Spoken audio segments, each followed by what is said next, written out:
بسم اللہ الرحمن الرحیم۔ ام المؤمنین حضرت خدیجہ رضی اللہ عنہا۔ ام المؤمنین حضرت خدیجہ رضی اللہ عنہا مکے کے ایک معزز دولت مند تاجر خویلد کی بیوہ بیٹی تھی۔ وہ بہت نیک اور خوش اخلاق خاتون تھی۔ لوگ ان کی اچھی عادتوں کی وجہ سے انہیں طاہرہ کہتے تھے۔ والد کے انتقال کے بعد بی بی خدیجہ ان کا کاروبار خود چلانے لگی۔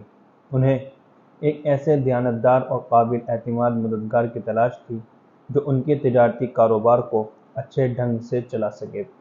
بی بی خدیجہ رضی اللہ عنہا کو یہ معلوم ہوا کہ حضرت محمد صلی اللہ علیہ وسلم بہت سچے اور دیانتدار نوجوان ہیں اور تجارت کا تجربہ بھی رکھتے ہیں، تو انہیں بڑی خوشی ہوئی۔ انہوں نے آپ صلی اللہ علیہ وسلم سے کہا کہ آپ میرا سامان تجارت دوسرے ملکوں میں بیچ آیا کریں۔ جتنا معاوضہ میں دوسروں کو دیتی ہوں اس سے زیادہ آپ کو دوں گی۔ حضرت محمد صلی اللہ علیہ وسلم نے حامی بھر لی اور معاملہ طے ہو گیا۔ بی بی خدیجہ رضی اللہ عنہا کی اس سے بڑی خوش نصیبی اور کیا ہو سکتی تھی کہ ایک امین و صادق آدمی ان کا تجارتی سامان دوسرے ملکوں میں بیچنے کے لیے لے جائیں۔ جب تجارتی قافلہ شام کے لیے روانہ ہوا تو بی بی خدیجہ رضی اللہ عنہا نے اپنے ایک غلام میسرہ کو بھی حضرت محمد صلی اللہ علیہ وسلم کے ساتھ کر دیا۔ میسرہ نے دیکھا کہ آپ صلی اللہ علیہ وسلم اپنے ہمراہیوں کے ساتھ بڑی خوش اخلاقی سے پیش آتے ہیں، کسی سے سخت لہجے میں بات نہیں کرتے، تمام قافلے والوں کے ساتھ شرافت اور ہمدردی کا برتاؤ کرتے ہیں۔ سب سے زیادہ تعجب میسرہ کو اس بات پر ہوا کہ اسے غلام سمجھنے کے بجائے آپ صلی اللہ علیہ وسلم اس کے ساتھ بھائیوں جیسا سلوک کرتے ہیں۔ جب تجارتی قافلہ لوٹ کر مکہ آیا تو معلوم ہوا کہ اس مرتبہ مال تجارت میں دگنا منافع ہوا ہے۔ میسرہ نے حضرت محمد صلی اللہ علیہ وسلم کی شرافت اور ایمانداری کی بہت تعریف کی، جس سے بی بی خدیجہ اتنی خوش ہوئی کہ خود شادی کا پیغام بھجوایا، جسے آپ صلی اللہ علیہ وسلم نے اپنے چچا ابو طالب کے مشورے سے قبول فرما لیا، اور اس طرح بی بی خدیجہ کا نکاح حضرت محمد صلی اللہ علیہ وسلم سے ہو گیا۔ نکاح کے وقت حضور صلی اللہ علیہ وسلم کی عمر 25 سال تھی اور حضرت خدیجہ رضی اللہ عنہا 40 سال کی تھی۔ شادی کے بعد 15 سال بعد اللہ نے حضور صلی اللہ علیہ وسلم کو نبی بنایا۔ بی بی خدیجہ سب سے پہلے آپ صلی اللہ علیہ وسلم پر ایمان لائی۔ بی بی خدیجہ رضی اللہ عنہا پیارے نبی صلی اللہ علیہ وسلم کو بہت چاہتی تھی، تن من دھن سے آپ کی خدمت میں لگی رہتی تھی۔ جب کافر لوگ پیارے نبی صلی اللہ علیہ وسلم کا کہنا نہ مانتے، آپ صلی اللہ علیہ وسلم کو ستاتے اور تکلیفیں دیتے تو بی بی خدیجہ رضی اللہ عنہا آپ صلی اللہ علیہ وسلم کو تسلی دیتی اور ایسی باتیں کرتی جس سے آپ صلی اللہ علیہ وسلم کا غم دور ہو جاتا۔ دین اسلام کو پھیلانے میں بی بی خدیجہ رضی اللہ عنہا نے پیارے نبی صلی اللہ علیہ وسلم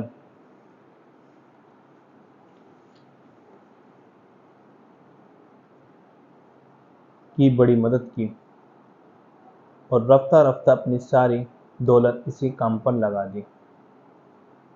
65 سال کی عمر میں بی بی خدیجہ رضی اللہ عنہا کا انتقال ہوا۔ ان کی وفات سے پیارے نبی صلی اللہ علیہ وسلم کو بہت صدمہ پہنچا۔ آپ صلی اللہ علیہ وسلم زندگی بھر عزت اور محبت سے ان کو یاد کرتے اور ان کی باتیں کرتے رہے۔ ایک بار پیارے نبی صلی اللہ علیہ وسلم نے ام المؤمنین حضرت خدیجہ رضی اللہ عنہا کی تعریف کرتے ہوئے فرمایا، مجھے خدیجہ رضی اللہ عنہا سے اچھی، بہتر اور مہربان بیوی نہیں ملی۔ خدیجہ مجھ پر اس وقت ایمان لائی اور انہوں نے اس وقت میری رسالت کی گواہی دی جب لوگ مجھے جھٹلاتے اور میرا مذاق اڑاتے تھے۔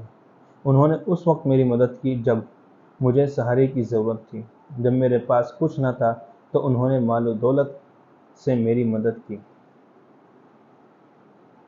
ایک موقع پر پیارے نبی صلی اللہ علیہ وسلم نے فرمایا، خدیجہ امت کی سب سے اچھی خاتون ہے۔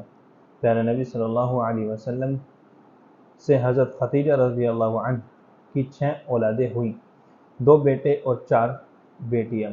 بیٹوں کے نام قاسم اور عبداللہ تھے، دونوں کا بچپن ہی میں انتقال ہو گیا تھا۔ حضرت زینب اور حضرت رقیہ، حضرت ام کلثوم اور حضرت فاطمہ زہرا رضی اللہ عنہ بیٹیاں تھیں۔ اللہ کی ہزاروں رحمتیں ہو ام المؤمنین حضرت خدیجہ رضی اللہ عنہ اور ان کی پاک باز اولاد پر۔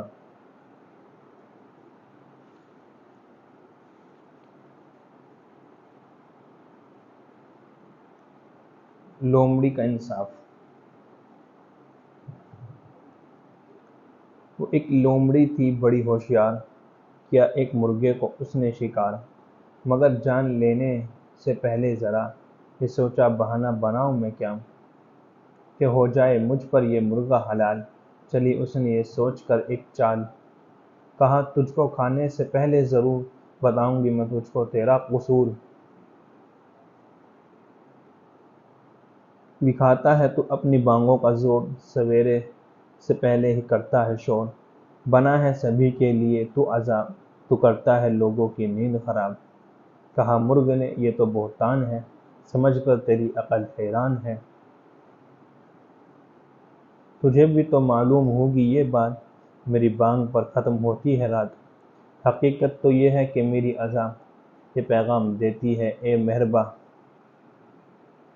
رات گئی اے سونے والو اٹھو، اٹھو اور اللہ کا نام لو۔ وہی جو بناتا ہے دن اور رات، عبادت کے لائق ہے بس اس کی ذات۔ اب انصاف سے تو ہی کر فیصلہ، بھلا بانگ سے میری نقصان ہے کیا۔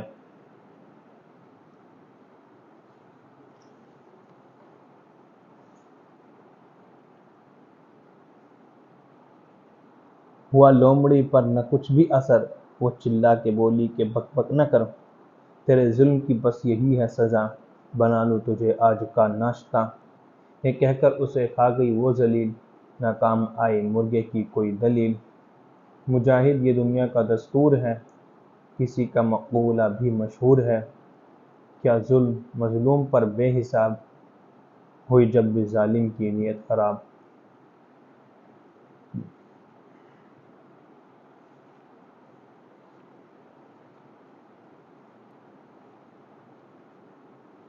محنت ہی دولت ہے۔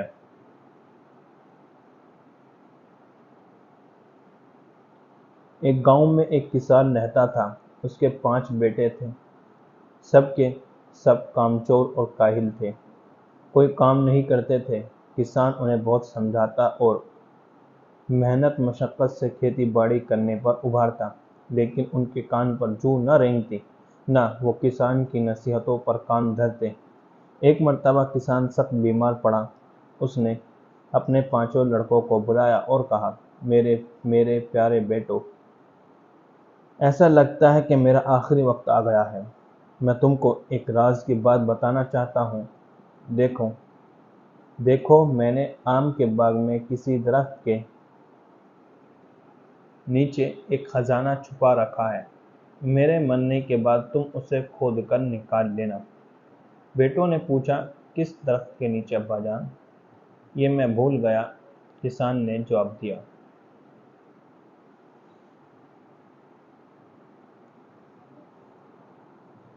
ابھی وہ اتنا ہی کہہ پایا تھا کہ اس کی روح پرواز کر گئی۔ کسان کی موت کے دوسرے ہی دن اس کے بیٹوں نے خزانے کی تلاش شروع کر دی، ہر درخت کے نیچے کھود ڈالا لیکن کہیں خزانہ نہ ملا۔ آخر وہ تھک کر چور ہو گئے۔ اچانک ان کی نظر باغ کے ایک سوکھے ہوئے درخت پر پڑی، ایک وہی درخت بچ گیا تھا۔ کسان کے بیٹوں نے کبھی اتنی محنت نہ کی تھی، لیکن خزانے کی لالچ نے ان کے اندر ایک طاقت پیدا کر دی۔ وہ اٹھے اور اس پیڑ کے نیچے کھودنے لگے۔ اچانک پھاوڑا کسی دھات سے ٹکرایا اور جھننا کی زوردار آواز آئی۔ سب خوشی کے مارے چلا اٹھے، مل گیا خزانہ مل گیا۔ کچھ اور کھودنے پر واقعی درخت کے نیچے سے پیتل کا ایک گھڑا نکلا۔ سب خوشی خوشی اسے گھر لے آئے اور اسے کھول کر دیکھا، مگر اس کے اندر سونا چاندی اور روپیہ پیسہ کچھ بھی نہ تھا، بس ایک خط نکلا جو ان کے باپ نے لکھا تھا۔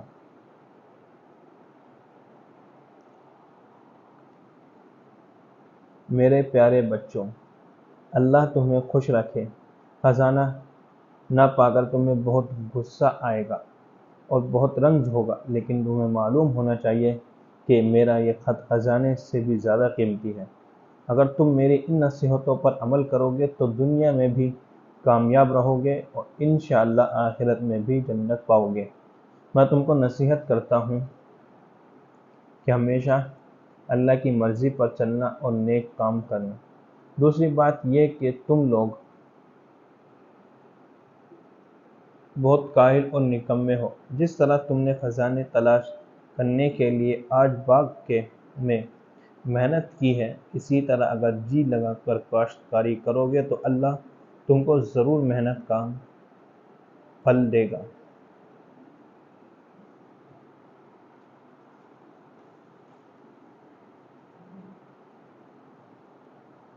جو لوگ محنت و مشقت کرنے سے بھاگتے ہیں وہ ہمیشہ مفلس اور محتاج رہتے ہیں، دوسروں کے سامنے ہاتھ پھیلاتے پھرتے ہیں۔ اگر تم لوگ عزت کی زندگی بسر کرنا چاہتے ہو تو خوب محنت کرو، محنت ہی دولت ہے۔ پانچوں بیٹوں نے اس خط کو پڑھا اور پھر زندگی بھر باپ کی ان نصیحتوں پر عمل کرتے رہے۔ چونکہ ان لوگوں نے پورا باغ کھود ڈالا تھا اور زمین نرم ہو گئی تھی، اس لیے جب بارش ہوئی تو باغ خوب ہرا بھرا ہو گیا۔ فصل بہت اچھی ہوئی، باغ پھلوں سے لد گیا اور پھلوں کو بیچنے سے انہیں بہت زیادہ آمدنی ہوئی۔ اگر وہ محنت سے جی چراتے باغ کی کھدائی نہ کرتے تو فصل اچھی نہ ہوتی اور آمدنی بھی کم ہوتی۔ سچ ہے جو لوگ محنت کرتے ہیں ان کو اللہ تعالیٰ عزت بھی دیتا ہے اور دولت بھی۔ کاہل اور کامچور لوگ ہمیشہ ناکام و نامراد رہتے ہیں۔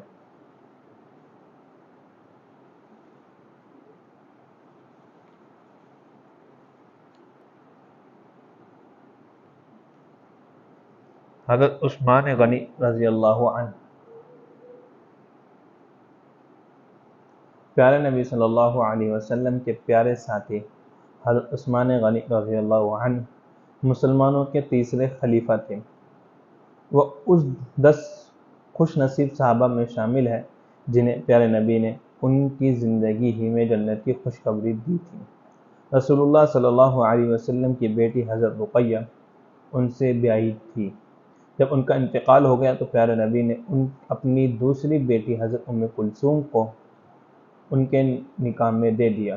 چونکہ پیارے نبی کی 2 صاحبزادیوں کے ساتھ ان کی شادی ہوئی تھی، اس لیے ان کو ذو النورین کہتے ہیں۔ ذو النورین کے معنی 2 نور والے کے ہیں۔ حضرت عثمان رضی اللہ عنہ مکے کے بہت بڑے تاجر تھے، کپڑے، غلے اور دوسری چیزوں کی تجارت کرتے تھے۔ اللہ نے ان کو بہت دولت دی تھی، لیکن انہیں اپنی دولت پر گھمنڈ بالکل نہ تھا۔ وہ اپنی دولت دین کے کاموں پر صرف کرتے تھے، غریبوں، محتاجوں اور دوسرے ضرورت مندوں کی مدد کرتے رہتے تھے۔ اسی دولت اور سخاوت کی وجہ سے ان کا لقب غنی ہو گیا۔ غنی کے معنی مالدار کے ہیں۔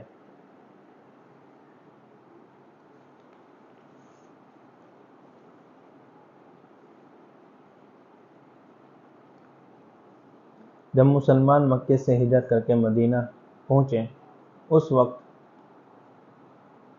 مدینے میں میٹھے پانی کا صرف ایک ہی کنواں تھا جس کا نام بئر رومہ تھا۔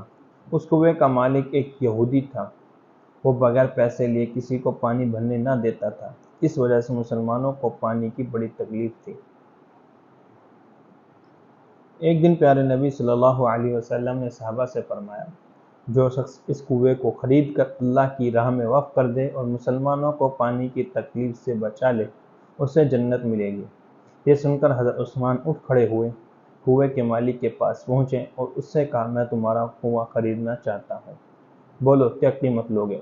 پہلے تو اس یہودی نے کنواں فروخت کرنے سے انکار کیا، لیکن جب حضرت عثمان نے منہ مانگی قیمت دینے کا وعدہ کیا تو وہ اس شرط پر آدھا کنواں بیچنے پر راضی ہو گیا کہ ایک دن پانی لینے کی باری آپ کی ہوگی اور دوسرے دن میری۔ حضرت عثمان رضی اللہ عنہ نے یہ شرط منظور کر لی اور 12,000 درہم میں آدھا کنواں خرید لیا۔ جس دن کنویں سے پانی لینے کی باری حضرت عثمان رضی اللہ عنہ کی ہوتی تھی، اس دن مسلمان اتنا پانی بھر لیتے تھے جو 2 دن کے لیے کافی ہوتا تھا۔ دوسرے دن جب کنویں کے مالک کی باری ہوتی تو کوئی پانی خریدنے نہ آتا۔ یہودی کی آمدنی بہت کم ہو گئی، مجبور ہو کر اس نے اپنا آدھا کنواں بھی حضرت عثمان کے ہاتھ فروخت کر دیا۔ اس طرح انہوں نے 20,000 درہم میں پورا کنواں خرید کر مسلمانوں کے لیے وقف کر دیا اور انہیں پانی کی تکلیف سے بچا لیا۔ حضرت ابوبکر صدیق کی خلافت کے زمانے میں مدینے میں بڑا سخت قحط پڑا، لوگ دانے دانے کو ترس گئے۔ ایک دن حضرت عثمان رضی اللہ عنہ کے 1,000 اونٹ گلے سے لدے پھندے باہر سے آئے۔ گلے کے سوداگر ان کے پاس پہنچے اور ڈیوڑی دونی قیمت دے کر غلہ خریدنا چاہا۔ حضرت عثمان نے فرمایا میں 1 درہم کے مال پر 10 درہم منافع لوں گا، کیا تم اس بھاؤ خرید سکتے ہو؟ انہوں نے کہا نہیں۔ حضرت عثمان رضی اللہ عنہ نے فرمایا تو پھر گواہ رہو کہ میں نے کل غلہ مدینے کے غریبوں اور ضرورت مندوں کو صدقہ کر دیا، اس صدقے کا بدلہ اللہ مجھے 1 درہم پر 10 درہم کے حساب سے دے گا۔ کتنے سخی تھے حضرت عثمان رضی اللہ عنہ، اس سخاوت اور اللہ کی راہ میں دل کھول کر مال خرچ کرنے کی وجہ سے بھی مسلمان ان سے بہت محبت کرتے تھے۔ ایک دن کی بات ہے، حضرت عثمان رضی اللہ عنہ کے ایک غلام نے کوئی بڑا قصور کیا۔ غصے میں آ کر وہ اس کے کان میٹھنے لگے۔ غلام کی زبان سے ایک آہ نکل گئی۔ غلام کی آہ سنتے ہی حضرت عثمان لرز گئے، بڑی دیر تک کسی گہری سوچ میں بیٹھے رہے، پھر فرمایا خدا کے بندے، تمہاری آہ سے میرا دل لرزنے لگا ہے، یہاں آؤ اور جس طرح میں نے تمہارے کان مروڑے تھے اسی طرح تم بھی میری گوش مالی کر کے اپنا بدلہ لے لو۔ میں قیامت کے دن سے ڈرتا ہوں، اللہ کی پکڑ سے گھبراتا ہوں۔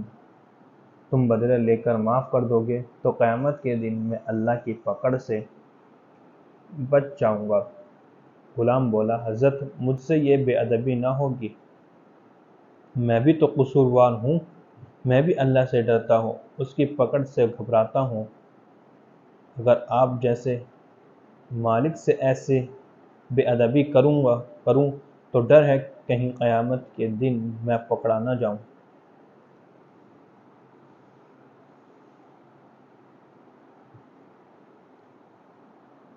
کہیں اللہ مجھے بے ادبی کی سزا نہ دے۔ یہ سن کر حضرت عثمان رضی اللہ عنہ کی آنکھوں میں آنسو بھر آئے، رونے لگے اور غلام کو فوراً آزاد کر دیا۔ اللہ سے اتنا ڈرتے تھے حضرت عثمان غنی رضی اللہ عنہ۔ حضرت عثمان رضی اللہ عنہ فرمایا کرتے تھے مجھے دنیا میں 3 چیزیں بہت پسند ہیں۔ نمبر 1 قرآن پاک کی تلاوت کرنا، نمبر 2 بھوکوں کو کھانا کھلانا اور نمبر 3 اللہ کی راہ میں خوب خرچ کرنا۔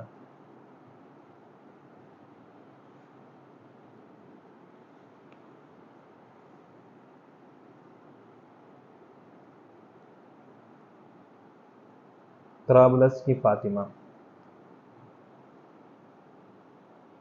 رضیہ، نبیلہ، فیصل سب بچے آ گئے؟ دادی اماں نے پوچھا۔ جی ہاں سب آ گئے، آپ طرابلس کی فاطمہ کا قصہ سنانے والی تھی، سنائیے۔ اچھا تو ذرا قریب آ جاؤ، سنو، جو قصہ میں تمہیں سنانے والی ہوں وہ 1912 کا ہے۔ میں اس وقت 10 سال کی تھی، اب دیکھو کتنی بوڑھی ہو گئی ہوں، 80 برس کی۔ ہاں تو ہوا یہ کہ اس زمانے میں اٹلی کے عیسائی بادشاہ اور ترکوں میں بڑی گھمسان کی لڑائی ہوئی۔ یہ لڑائی طرابلس کے میدان میں ہوئی تھی۔ طرابلس میں ترکوں کی حکومت تھی۔ اٹلی کے بادشاہ نے ایک بڑی فوج کے ساتھ ترکوں پر چڑھائی کر دی تھی۔ اس وقت طرابلس کے گورنر انور پاشا تھے۔ انور پاشا تھے تو بڑے بہادر، لیکن ان کے پاس فوج بہت تھوڑی سی تھی۔ انہوں نے آس پاس کے مسلمانوں سے مدد مانگی۔ مسلمانوں نے بڑھ چڑھ کر مدد بھیجی۔ کسی نے روپیہ بھیجا، کسی نے لڑائی کا سامان۔ بہت سے لوگ سپاہی بن بن کے فوج کے دشمنوں سے مرتے دم تک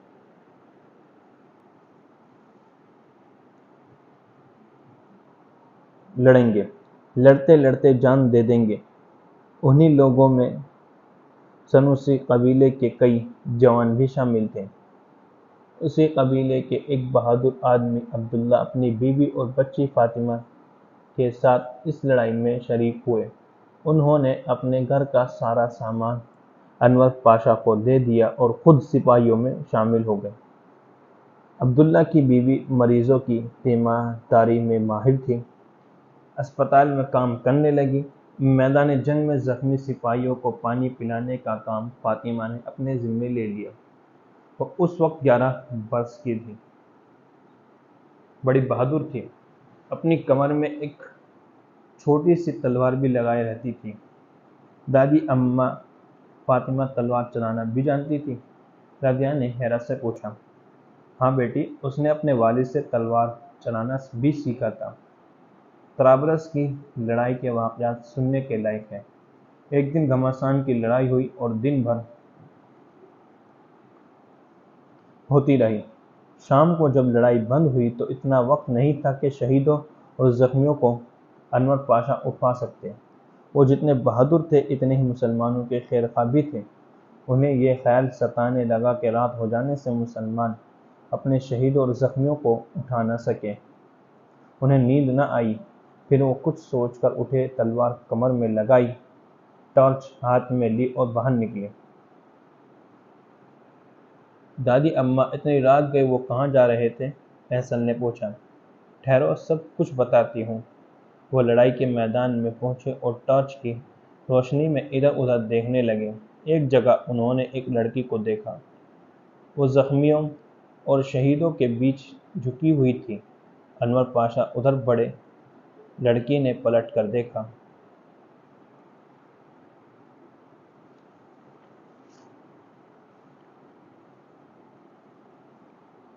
اور بولی، السلام علیکم فاطمہ، تو یہاں؟ انور پاشا ہکا بکا رہ گئے۔ یہاں کیا کر رہی ہے؟ تجھے معلوم ہے تیرے والد شہید ہو چکے ہیں؟ جی ہاں معلوم ہے، فاطمہ نے اطمینان سے کہا۔ تجھے غم نہیں؟ انور پاشا نے تعجب سے پوچھا۔ وہ خود اپنی شہادت کی دعا کیا کرتے تھے۔ اللہ کا شکر ہے کہ میرے ابا کو شہادت نصیب ہوئی، فاطمہ بولی۔ تجھے ڈر نہیں کہ اٹلی کا کوئی سپاہی تجھے پکڑ لے جائے گا؟ انور پاشا نے پوچھا۔ یہ دیکھیے میرے پاس تلوار ہے، میں دشمن کا پیٹ پھاڑ دوں گی، بہادر فاطمہ بول اٹھی۔ مگر یہاں کیوں آئی؟ باپ کی لاش ڈھونڈ رہی ہے؟ انور پاشا نے سوال کیا۔ میں یہاں زخمیوں کو پانی پلانے آئی ہوں، یہ دیکھیے میری چھاگل، فاطمہ نے سکون سے جواب دیا۔ یہ سن کر انور پاشا رو پڑے۔ دوسرے دن زخمیوں اور شہیدوں کو میدان جنگ سے اٹھوایا گیا۔ فاطمہ کے والد عبداللہ کو بھی شہیدوں کے ساتھ دفن کر دیا گیا۔ بچے یہ قصہ اس طرح سن رہے تھے جیسے ان کے بدن کا روا روا کان بن گیا ہو۔ دادی اماں کہہ رہی تھی،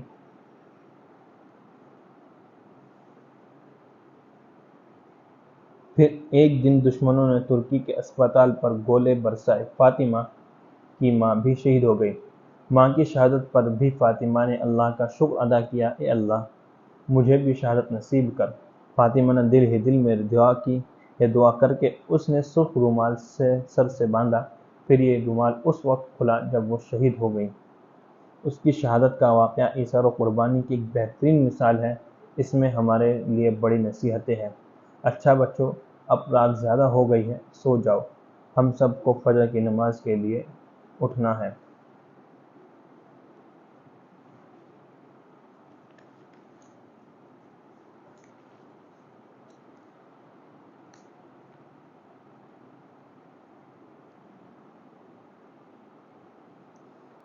ایک جگنو اور بچہ۔ سناؤں تمہیں بات ایک رات کی کہ وہ رات اندھیری تھی برسات کی، چمکنے سے جگنو کے تھا ایک سما، ہوا پر اڑے جیسے چنگاریاں، پڑی ایک بچے کی ان پر نظر، پڑھ ہی لیا ایک کو دوڑ کر، چمکدار کیڑا جو بھایا اسے، تو ٹوپی میں جھٹ پٹ چھپایا اسے، وہ جھم جھم چمکتا ادھر سے ادھر، پھرا کوئی رستہ نہ پایا مگر، تو غمگین قیدی نے کی التجا کہ چھوٹے شکاری مجھے کر رہا، خدا کے لیے چھوڑ دے میری قید کے جال کو توڑ دے۔ بچہ۔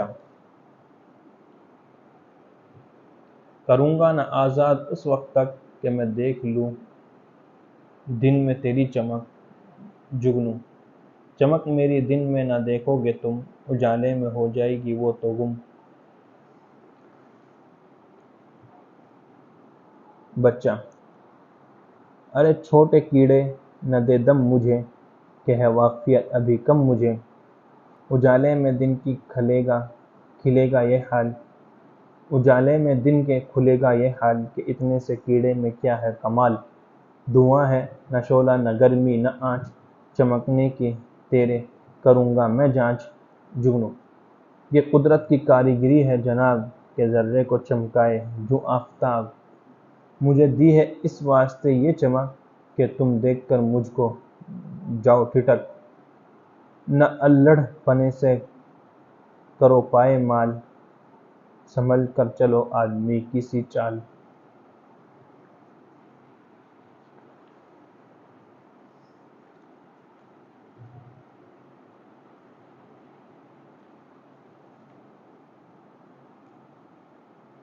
تیل کا خزانہ۔ ہماری زمین اللہ تعالیٰ کی بے شمار نعمتوں سے مالا مال ہے۔ کچھ نعمتیں زمین کے اوپر ہے جیسے پیڑ پودے، ہوا، روشنی وغیرہ، کچھ زمین کے اندر ہے جیسے سونا، چاندی، لوہا، کوئلہ وغیرہ۔ ایک قیمتی خزانہ اور بھی ہے جو زمین میں چھپا ہوا ہے، اسے معدنی تیل کہتے ہیں۔ یہ تیل بھی بڑے کام کی چیز ہے۔ معدنی تیل عرب ممالک، ایران، امریکہ، روس اور بھارت میں بڑی مقدار میں نکالا جاتا ہے۔ معدنی تیل زمین سے کیسے نکالا جاتا ہے اور اسے کس طرح استعمال کے قابل بنایا جاتا ہے، اس کی کہانی بڑی دلچسپ ہے۔ جہاں زمین سے تیل نکل سکتا ہے وہاں بہت گہرا کنواں کھود کر ایک مشین کے ذریعے تیل باہر کھینچ لیا جاتا ہے۔ کہیں کہیں تو بس تھوڑی سی کھدائی کرنے پر تیل زمین سے ابلنے لگتا ہے۔ اسے تیل کا چشمہ کہتے ہیں۔ تیل کا چشمہ چند گھنٹے بھی جاری رہ سکتا ہے اور چند برس بھی۔ زمین سے جو تیل نکلتا ہے اس میں کیچڑ، پانی اور بعض دوسری چیزیں ملی ہوئی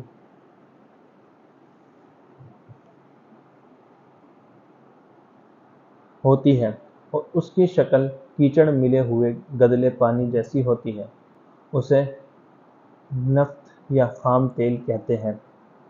نفت کو صاف کرنے کے لیے کارخانوں میں بھیجا جاتا ہے۔ تیل صاف کرنے کے کارخانے کو انگریزی میں ریفائنری کہتے ہیں۔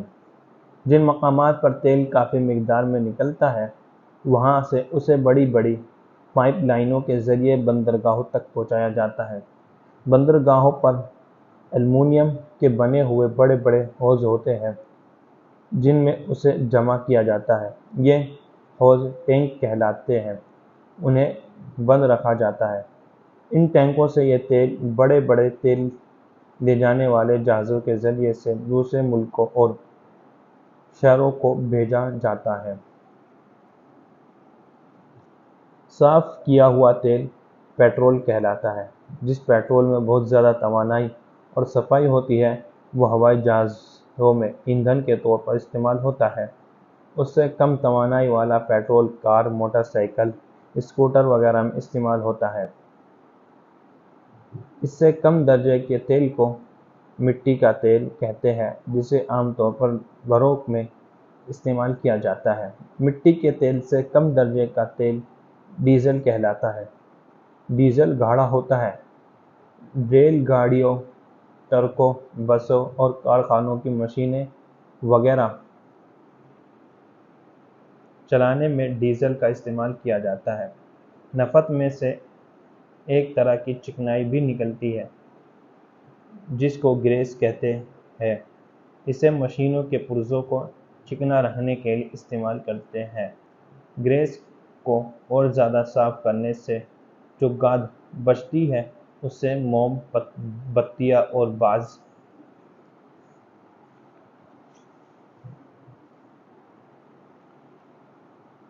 دوسری چیزیں بنائی جاتی ہیں۔ ان سب کے بعد بچ جانے والا کالا کالا گاڑھا تیل تارکول کہلاتا ہے۔ تارکول سڑکیں بنانے کے کام آتا ہے۔ معدنی تیل اللہ تعالیٰ کی ایک بڑی نعمت ہے۔ اس تیل کی مختلف حالتیں اور شکلیں اور اس سے بننے والی تمام چیزیں ہمارے کام آتی ہیں۔ کوئی بھی حصہ بیکار نہیں جاتا۔ سچ ہے خدا نے کوئی چیز بیکار بے فائدہ نہیں بنائی۔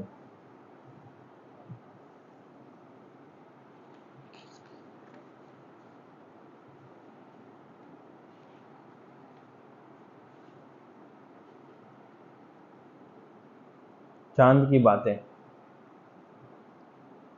عائشہ: باجی باجی آپ نے کہا تھا نا کہ آپ چاند کے بارے میں بتائیں گی۔ عائشہ نے اپنی باجی زرینہ سے کہا۔ زرینہ مسکرا کر عائشہ کو دیکھتے ہوئے: میں تمہیں چاند کے بارے میں ضرور بتاؤں گی، لیکن پہلے تم جا کر سب کو بلا لاؤ۔ تھوڑی دیر میں سب بچے اکٹھے ہو گئے۔ زرینہ باجی کو سلام کیا اور بیٹھ گئے۔ ندیم: باجی آج آپ ہمیں چاند کے بارے میں بتانے والی ہیں نا؟ زرینہ: ہاں، لیکن پہلے یہ بتاؤ 14ویں کا چاند تم میں سے کس کس نے دیکھا ہے؟ ندیم: وہ تو ہم سب نے دیکھا ہے۔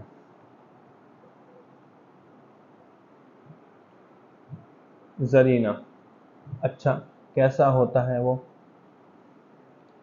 فریحہ تم بتاؤ۔ فریحہ: گول گول، چمکدار اور خوبصورت۔ زرینہ: ہاں، گول گول، چمکدار اور خوبصورت، تم نے صحیح بتایا۔ 14ویں کا چاند پورا چاند ہوتا ہے۔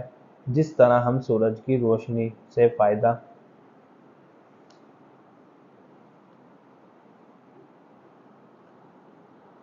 اٹھاتے ہیں، اسی طرح چاند کی روشنی اور چاندنی رات میں مسافر اپنا راستہ طے کرتے ہیں۔ اس کی ہلکی ہلکی روشنی میں کسان بھی اپنے کھیتوں اور کھلیانوں میں کام کرتے ہیں۔ فرحان: لیکن باجی یہ چاند کبھی چھوٹا کبھی بڑا نظر آتا ہے، اس کی کیا وجہ ہے؟ زرینہ: فرحان، چاند چھوٹا یا بڑا نہیں ہوتا۔ ندیم: تو پھر؟ زرینہ: بات یہ ہے کہ چاند میں اس کی اپنی روشنی تو ہے نہیں، وہ سورج کی روشنی سے چمکتا ہے۔ تم یہ بھی جانتے ہو کہ زمین اپنے محور پر اور سورج کے اطراف گردش کرتی ہے۔ اپنی گردش کے دوران میں زمین سورج اور چاند کے درمیان سے گزرتی ہے۔ اب چاند کا جو حصہ سورج کے سامنے ہوتا ہے وہی روشن ہو کر ہمیں نظر آتا ہے، باقی حصہ روشن نہیں ہوتا، اسی لیے ہمیں نظر نہیں آتا۔ اسی روشنی کی وجہ سے چاند 14 دن تک آہستہ آہستہ بڑھتا ہوا نظر آتا ہے، پھر آہستہ آہستہ گھٹتا ہوا دکھائی دیتا ہے، یہاں تک کہ گھٹتے گھٹتے بالکل غائب ہو جاتا ہے۔ عائشہ: اس کے بعد؟ زرینہ: پھر 29ویں یا 30ویں شب کو چاند پہلے کی طرح باریک نظر آتا ہے، اسے ہلال کہتے ہیں۔ چاند کا ایک مہینہ انہی 29 یا 30 دن کا ہوتا ہے۔ فریحہ: ہماری باجی نے تو ہمیں چاند کے 12 مہینوں کے نام بھی یاد کرائے ہیں۔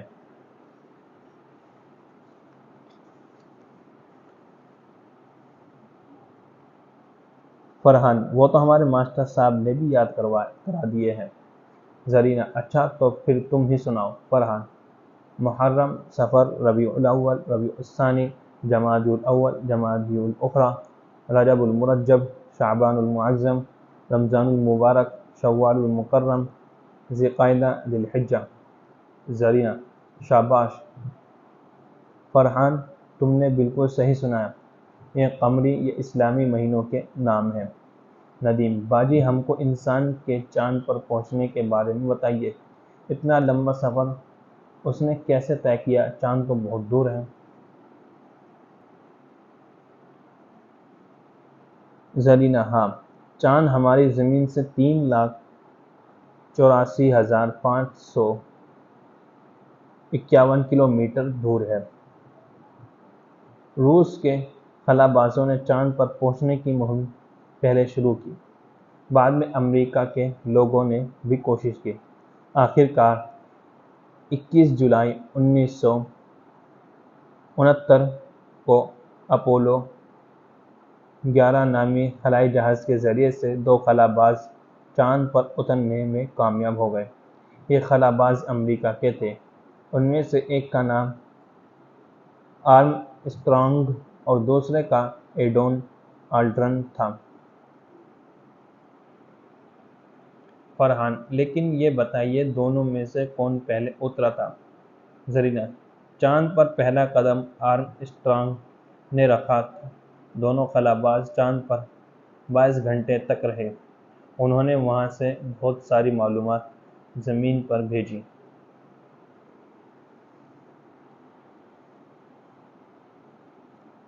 عائشہ: باجی وہ لوگ وہاں سے کیا کیا لائے؟ فرحان: یہ تو ایسے پوچھ رہی ہے جیسے وہاں گڑیوں اور کھلونوں کی دکانیں ہوں۔ سب بچے ہنستے ہیں۔ زرینہ: نہیں نہیں، کسی کے سوال کرنے پر یوں نہیں ہنسنا چاہیے۔ پھر عائشہ نے تو بہت اچھا سوال کیا ہے، خلا باز چاند سے وہاں کی مٹی، پتھر اور چاند کی بہت سی تصویریں اپنے ساتھ لائے تھے۔ فریحہ: باجی کیا ان کے بعد کوئی اور چاند پر نہیں گیا؟ زرینہ: ایسی بات نہیں ہے، اب تک 2 خلا بازوں کی 6 ٹولیاں چاند پر جا کر واپس آ چکی ہے۔ اس طرح 12 انسان چاند کا سفر کامیابی کے ساتھ کر چکے ہیں۔ انہوں نے چاند پر چہل قدمی بھی کی، آپس میں باتیں بھی کی اور وہاں سے زمین والوں کو اپنی خیریت کی اطلاع بھی دی۔ ندیم: بیچاروں کو پیدل پھرنا پڑا ہوگا وہاں۔ فرحان: تو کیا وہاں کار لے جاتے؟ زرینہ: چاند کی دنیا بالکل الگ ہے، وہاں تو بس اونچے نیچے نوکیلے پہاڑ ہیں۔ زرینہ: چاند خشک اور بنجر میدان ہے، زمین کی طرح وہاں گھوم پھر نہیں سکتے، وہاں پھدک پھدک کر چلنا پڑتا ہے، کھانے پینے کی چیزیں بھی ساتھ لے جانی پڑتی ہیں، یہاں تک کہ وہاں سانس لینے کے لیے ہوا بھی نہیں ہے۔ خلا باز سانس لینے کے لیے اپنے ساتھ آکسیجن کے سلنڈر بھی لے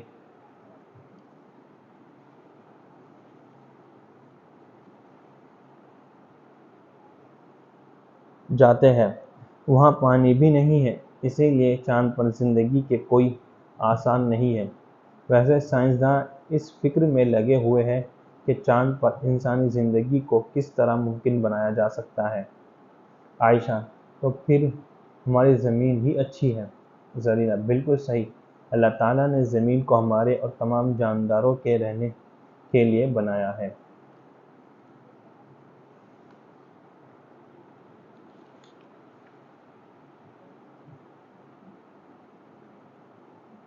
گفتگو: بات کرنے کا سلیقہ چاہیے، گفتگو کا بھی طریقہ چاہیے۔ گفتگو کا ایک ہنسی انداز ہو، نرم لہجہ، دل نشیں آواز ہو، اختلاف آپس میں ہو جائے اگر بات میں آئے نہ تلخی کا اثر، پیار کا اظہار ہو گفتار سے، غیر بن جاتے ہیں اپنے پیار سے، نرم اور شیریں ہو ساری گفتگو، ہو ہمیشہ خوب پیاری گفتگو، کہہ رہا ہوں جو عمل اس پر کرو، کان میری بات پر بچو دھرو، بات یہ دل میں اترنی چاہیے، گفتگو نرمی سے کرنی چاہیے۔